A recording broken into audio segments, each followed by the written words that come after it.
राघवेंद्र जी, मैं सबसे पहला सवाल आपसे यही करता हूं जो कि हमारी रिपोर्ट में भी था कि आस्था का केंद्र आखिर राजनीति का केंद्र क्यों बनता जा रहा है? विषय है। हर समाज का व्यक्ति राजनीति करता है, हिंदू समाज का भी करता है, मुस्लिम समाज का भी करता है, ईसाई समाज का भी करता है, अन्य वर्गों का करता है। लेकिन आपने कभी देखा है हिंदू समाज के अलावा दूसरे समाज का व्यक्ति अपने धार्मिक आयोजन में अपने धार्मिक क्रियाकलापों को लेकर के प्रश्न चिन्ह खड़ा करता हो? मुस्लिम समाज का व्यक्ति भारतीय जनता पार्टी में भी काम करते हैं, ऐसा नहीं है। ईसाई समाज के भी लोग करते हैं, विभिन्न राजनीतिक दलों में करते हैं। लेकिन धार्मिक आस्था के विषय पे वो लोग मौन हो जाते हैं। मौन हो जाना चाहिए। लेकिन हिंदू समाज का व्यक्ति, कुछ ऐसे लोग हैं जो अपने आप को हिंदू समाज का कहते तो हैं, लेकिन घटनाओं में जैसे कभी कोई हिंदू समाज में कोई इस प्रकार का घटनाक्रम होता है तो जी प्रश्न चिन्ह खड़ा करते हैं और उसमें राजनीतिक लाभ लेने का काम करते हैं। अखिलेश यादव का हिंदू समाज के नहीं है। अगर कोई प्रश्न बनता है तो प्रश्न खड़ा करना चाहिए मृत्युंजय जी, मैं ये नहीं कह रहा हूं। लेकिन बेवजह प्रश्न खड़ा करना, विषय की बात करना, तो हमें लग रहा है ये उचित नहीं है। अखिलेश यादव कहा था कि यहाँ पर खंबे लगे हैं, तार नहीं लगे हैं। आज से 15 दिन पहले कहा था। ये बताइए, पहले खंबे लगते हैं कि तार बिछाए जाते हैं? अब ये कह रहे पाप धोने का काम। भाई, हिंदू समाज में आस्था के विषय को लेकर के आप लोग इस तरीके की बात करेंगे तो निश्चित रूप से मन में, हिंदू समाज जो है वैसे तो बहुत ही शांति प्रिय समाज है, उसको कभी किसी इन चीजों में फर्क नहीं पड़ता है, वो अपना काम करता रहता है। वास्तविकता ये है, ये जो कुंभ का आयोजन है, ये विभिन्न समाजों में सबसे बड़ा आयोजन है। इसमें 50 करोड़ लोगों की आने की उम्मीद है। इसको लेकर के सरकार बहुत उत्साहित है, देश की जनता बहुत उत्साहित है, और सब लोगों ने कमर कस ली है यहाँ पर आने के लिए, यहाँ के आकर के स्नान करके पुण्य लाभ प्राप्त करने के लिए। इनके मन में तो चाहे अखिलेश, चंद्रशेखर रावण जी हो राघवेंद्र या जी, अखिलेश यादव यादव यही तो जी कह हो। रहे हैं। अखिलेश यादव यही कह रहे हैं कि हम जाएंगे दान पुण्य करने के लिए जाएंगे, सरकार पाप धोने के लिए जाएगी। वो तो खुले में आरोप भाई, लगा रहे हैं आपके ऊपर। सनातन धर्म में 7 जन्मों का विषय कहा गया है। एक जन्म में हमारी जो व्यक्ति की यात्रा पूरी नहीं होती है। ये अध्यात्म का विषय है। ये अखिलेश यादव, ये चंद्रशेखर रावण के सर के ऊपर से निकल जाने वाली बातें हैं। ये उनकी समझ से परे है। ये सब विषय ऐसे हैं, ये इनकी समझ में आएंगे ही नहीं। हमारे 7 जन्मों का है। हमारे कहा जाता है पिछले जन्म में अगर कोई पाप किया है तो हम लोग इस जन्म में धो ले, पुण्य लाभ प्राप्त करने के लिए, कि वहां स्नान करके हम लोग पुण्य को अर्जित कर लें। ये सब विषय हो रहे हैं। हिंदू धर्म जो है, सनातन धर्म जो है, वो बहुत ही मौलिक धर्म है, बहुत ही आपके वैज्ञानिक दृष्टिकोण को लेकर के धर्म है, और इसमें अध्यात्म का बहुत गहरी चीज है। और ये इस जैसे लोग जो राजनीति के अलावा इनको कहीं कुछ नहीं पता है, चाहे चंद्रशेखर जी हो चाहे अखिलेश यादव, इस तरीके से बहुत बड़ा वर्ग है। मृत्युंजय जी, देश में जी बहुत बड़ा वर्ग है जो इस तरीके की वाहियात बातें, 4 से वोट हासिल करने के लिए इस प्रकार की वाहियात बातें करते नजर अभी और आएगा। अभी ये इतनी नहीं हुई है, समाप्त नहीं हुआ मृत्युंजय जी। अभी अखिलेश यादव जी मुस्लिम तुष्टिकरण के लिए, चंद्रशेखर जी अन्य वर्गों के वोट प्राप्त करने के लिए इस प्रकार की वाहियात बातें करते अभी और नजर आएंगे। ठीक। अशोक जी, अशोक जी, देखिए, अखिलेश यादव तो पहले से सवाल उठाते रहे कि तैयारियों को लेकर तैयारियां पूरी नहीं है। एक के बाद एक सोशल मीडिया पर पोस्ट भी करते रहे, वीडियो भी शेयर करते रहे। उसके बाद अब देखिए, फिर उसके बाद बीजेपी ने भी पलटवार कर दिया। आजम खान का नाम लाकर उन्होंने एक नई लड़ाई शुरू कर दी। अब बीजेपी भी ये कह रही है कि भाई ये तो सिर्फ राजनीतिक बातें कर रहे हैं। जैसे आपने सुना बीजेपी के प्रवक्ता को, राघवेंद्र जी को, वो ये कह रहे हैं कि सिर्फ राजनीतिक बातें हैं, इसका कोई लेना देना नहीं है। देखिए मृत्युंजय जी, हमारे राशिद जी ने जो तैयारियों को लेकर के सवाल खड़ा किया, ये हम चूंकि उत्तर प्रदेश में मुख्य विपक्षी पार्टी हैं जी और हमारी जिम्मेदारी है कि उस आस्था का जो सैलाब होने जा रहा है उसमें कहीं कोई त्रुटि न रह जाए, जिसकी वजह से हमारे जो श्रद्धालु हैं उनके साथ कोई अनहोनी न हो जाए। इसीलिए हमारे राशिद जी बार बार इस मुद्दों पे सवाल खड़े करते आ रहे हैं। उन्होंने तो यहाँ तक कहा कि हमारे समाजवादी पार्टी के कार्यकर्ता भी वहां उपस्थित रहेंगे और श्रद्धालुओं की यथासंभव मदद करने का प्रयास करेंगे।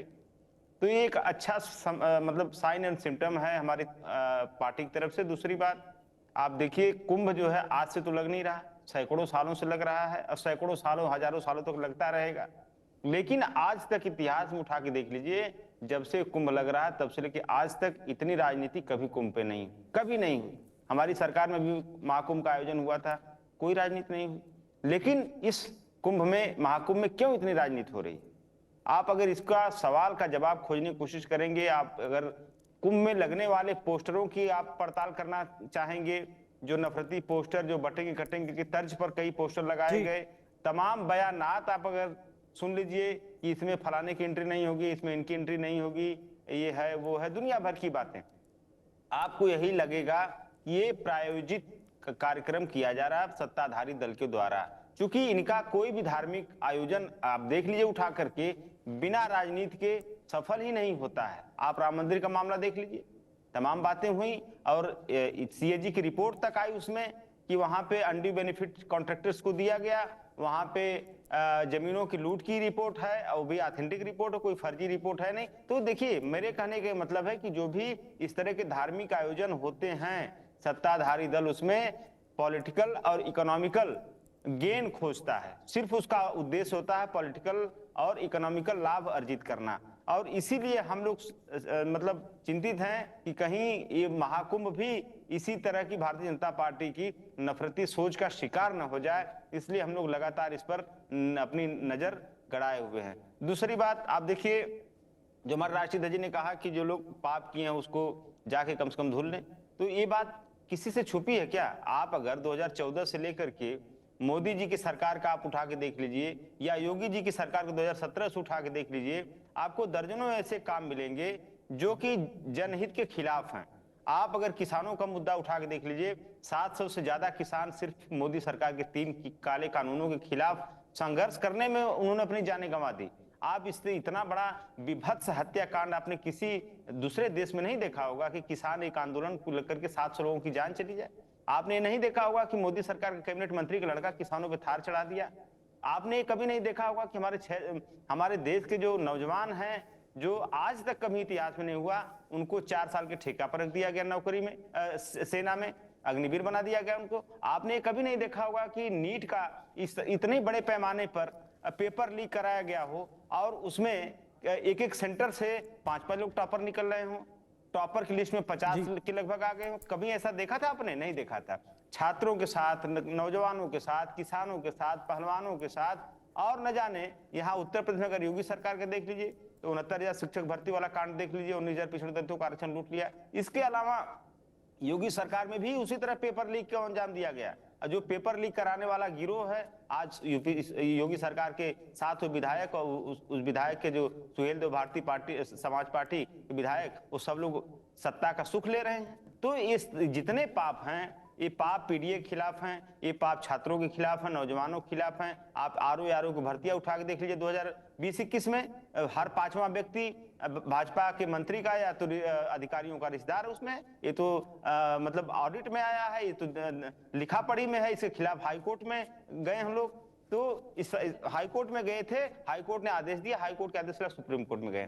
तो इतने सारे पाप हैं कि अगर ये लोग जाएं तो हो सकता है कुछ पाप कम हो जाएं इनके। मृत्युंजय ठीक है राघवेंद्र जी, तमाम आरोप लगा दिए। देखिए, समाजवादी पार्टी के प्रवक्ता ने आपके ऊपर, उन्होंने 69,000 शिक्षक भर्तियों से लेकर के रोजगार, और फिर ये भी कह दिया कि ऐसा ना हो कि बीजेपी की नीतियों का शिकार हो जाए अब की बार महाकुंभ। मृत्युंजय जी, इन सब विषयों का जवाब हम लोग समय समय पर दे चुके हैं और आप लोग भी समय समय पर इस विषय को लेकर के डिबेट कर चुके हैं। अब ये जो महाकुंभ हो रहा है, ये धार्मिक आस्था का विषय है। मृत्युंजय जी, ये राम भक्तों पे गोली चलाने वाले लोग, इनके पेट में दर्द हो रहा है, कैसे इतना बड़ा आयोजन, कैसे इतना बड़ा कार्यक्रम ये जो हो रहा है, जो सनातन धर्म के लोग एक मंच पे दिखाई पड़ रहे हैं। दूसरे धर्मों में तो ऐसा होता नहीं है। उनके जो है मस्जिदें अलग अलग होती हैं, उनके कब्रिस्तान अलग अलग होते हैं, उनकी नमाज पढ़ने की पद्धति अलग होती है। ये लोग जो हैं मुस्लिम तुष्टीकरण के लिए क्या न कर जाए, उसके लिए भगवान जाने क्या। इन लोगों ने जब काशी विश्वनाथ कॉरिडोर बन रहा था तब भी प्रश्न उठाए थे। ऐसा नहीं है ये लोग किसी हिंदू धर्म के, सनातन धर्म के विषय को लेकर के प्रश्न नहीं खड़ा करते। राम मंदिर बन रहे थे तब भी इसी प्रकार की बातें ये लोग करते रहे हैं। अरे भाई, आप लोगों को हिंदू धर्म में ही आज सभी कमियां नजर आती है। जो देश के, जो उत्तर प्रदेश की जो कुछ समस्याएं हैं, नहीं मृत्युंजय, मैं निश्चित रूप से काम चाहे जितना करिए, थोड़ी बहुत कमियां तो रही जाती है, उसको लेकर के भारतीय जनता पार्टी काम कर रही है। कभी विकास सुशासन पे डिबेट रखिएगा, इनकी बोलती ना बंद कर दे अशोक जी की। हम अभी आप कर सकते हैं 10 मिनट। अभी जो है ये बताइए, बेरोजगारी दर कितनी थी अशोक जी आपके समय में, जो आप गाना गा रहे हैं दुनिया भरे का? बेरोजगारी दर 17.5% थी। भारतीय जनता पार्टी की योगी पार्ट 1 की सरकार में 3.5% बेरोजगारी दर है। कितनी मेट्रो चलती थी? एक आधा अधूरा मेट्रो चलाया था। आज की तारीख में उत्तर प्रदेश में 5 जिलों में मेट्रो चल रही है। कितनी एक्सप्रेस वे थी? एक आधा अधूरा एक्सप्रेस वे बनाया था, वो भी घपले घोटाले की भेंट चढ़ गया था। मृत्युंजय जी, 1 साल के अंदर 2 बार सर्किल रेट बढ़ाए गए थे। इतिहास में आपने ऐसा देखा है? समाजवादी पार्टी जो है जिस प्रकार से काम करती है, उत्तर प्रदेश की जनता भली प्रकार से जानती है। कितनी केंद्रीय योजनाओं में उत्तर प्रदेश अव्वल था? एक में भी नहीं था। भारतीय जनता पार्टी की योगी पार्ट 1 की सरकार में 37 केंद्रीय योजनाओं में उत्तर प्रदेश देश में अव्वल रहा। ठीक है, इस विषय की बातें तो आप करना छोड़ दीजिए। इस प्रकार उत्तर प्रदेश की जनता ने भारतीय जनता पार्टी के कामों पर मोहर लगाई है, तभी पलट करके उत्तर प्रदेश में दोबारा योगी पार्ट 2 की सरकार बन रही है। लेकिन ये जो धार्मिक आयोजन है, इसमें अगर कोई आप सहभागिता करना चाहें तो आपका स्वागत है। अगर कोई उसमें त्रुटि रह गई हो तो उसमें आप प्रश्न खड़ा करना चाहें तो उसमें आपका स्वागत है।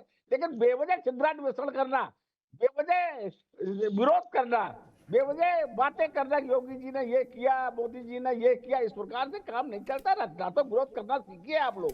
विरोध जो क्या होता है, कैसे किया जाता है, उसका सीखिए। विरोध ऐसा नहीं होता है। अगर कोई काम सकारात्मक काम हो रहा है, देश में इतना बड़ा काम हो रहा है, देश में कुंभ का आयोजन हो रहा है, उत्तर प्रदेश में 50 करोड़ लोग की आमद आने की व्यवस्था की गई है, इतने बड़े बड़े 56 थाने बनाए गए हैं, उसमें 155 जी चौकियां बनाई गई हैं, 33,000 से अधिक कांस्टेबल उसमें लगाए जाएंगे। इस विषयों की तो लोग चर्चा पता नहीं कहां से कौन कौन से विषय लेकर के आ जाते, पाप धोना, पुण्य धोना। अरे भाई, ये जो सस्ती लोकप्रियता हासिल करना बंद करिए। उत्तर प्रदेश की जनता जानती है आप लोग वाहियात बातें ये सब करते रहते।